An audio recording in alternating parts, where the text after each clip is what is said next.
ಅವರ ಹಿಸ್ಟ್ರಿ ಒಂದು ಸ್ವಲ್ಪ ಹಿಂದಕ್ಕೆ ಹೋಗ್ತೇನೆ. ಕಳೆದ ಅವಧಿಯಲ್ಲಿ ಅವರು ಮುಖ್ಯಮಂತ್ರಿ ಇದ್ರು. ಕಳವಾಗಿದ್ದ ಹೆಬ್ಲಾಟ್ ವಾಚ್ ವಿಷಯ ಬಂತು. That has become A scandal. ಮೊದಲು ಹೇಳಿದ್ರು ಅದು ನಂದು, ನಾನು ದುಡ್ಡು ಕೊಟ್ಟು ಪಡೆದಿರೋದು, ಕೊಂಡಿರೋದು ಅಂದ್ರು. ಸ್ವಲ್ಪ ದಿವಸ ಆದ್ಮೇಲೆ ನನ್ನ ಸ್ನೇಹಿತರು ನನಗೆ ಗಿಫ್ಟ್ ಕೊಟ್ರು ಅಂದ್ರು. ಅದ ನಂತರ ಅದು ಕಳವು ಮಾಲು ಅನ್ನೋದು ಗೊತ್ತಾಯ್ತು. ಇದನ್ನ ಯಾವುದೇ ಕಾರಣಕ್ಕೂ ನನ್ನ ಜೊತೆಯಲ್ಲಿ ನಾನು ಇಟ್ಕೊಂಡ್ರೆ ಇದರಿಂದ ನಾನು ಕಷ್ಟ ಅನುಭವಿಸಬೇಕಾಗತ್ತೆ ಅಂತ ಹೇಳಿ ಇಮಿಡಿಯೇಟ್ಲಿ ಸರೆಂಡರ್ ಮಾಡಿಬಿಟ್ರು. ಕದ್ ಮಾಲ್ ತಂದು ವಿಧಾನಸೌಧೆಲ್ಲ ಸರೆಂಡರ್ ಮಾಡೋದು ಪೊಲೀಸ್ನವ್ರಿಗೆ ಮಾಡ್ಬೇಕಾಗಿತ್ತು. ಅದನ್ನ ಮಾಡಿದ್ರು. ಅದರಿಂದ ತಪ್ಪಿಸ್ಕೊಳ್ಬೇಕಂತ ತಪ್ಪಿಸ್ಕೊಂಡ್ರು. SCP STP ಹಣನ ದುರುಪಯೋಗ ಮಾಡಿದ್ರು.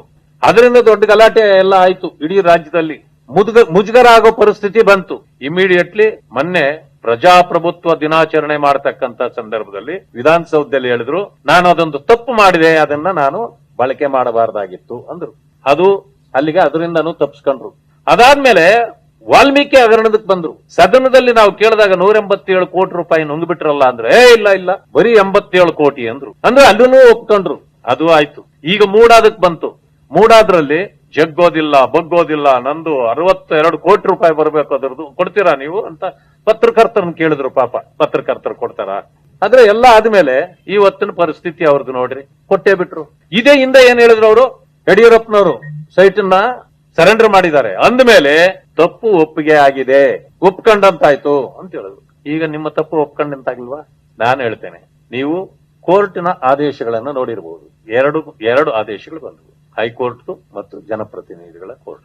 ಎರಡರಲ್ಲೂ ನೋಡಿದ್ರೆ 75% ಇನ್ವೆಸ್ಟಿಗೇಷನ್ ಮುಗಿದ ರೀತಿಯಲ್ಲಿ ಆದೇಶಗಳು ಬಂದವು. ನಾನು ಅವತ್ತೇ ಹೇಳಿದ್ದೆ, ಇನ್ವೆಸ್ಟಿಗೇಷನ್ 75% ಮುಗಿಯಿತು, 25 ಅಂತೆ. ಸರೆಂಡರ್ ಮಾಡಿದ ಮೇಲೆ ನಿನ್ನೆ ಸೈಟ್ಗಳನ್ನ 95% ಮುಗಿದೋಯ್ತು. ಇನ್ನು ಕೇವಲ ಉಳಿದಿರ್ತಕ್ಕಂಥದ್ದು 5% ಇನ್ವೆಸ್ಟಿಗೇಷನ್. ಅಂದಮೇಲೆ ಇದು it proved a beyond the limit that is a most corrupt and scandalous person ಅಂತ ಮುಖ್ಯಮಂತ್ರಿ ಸಿದ್ದರಾಮಯ್ಯ ಹಗರಣಗಳ ವೀರ, ಈ ರೀತಿ ಟೈಟಲ್ ಕೊಡಬಹುದು ಅವರಿಗೆ. ಈಗ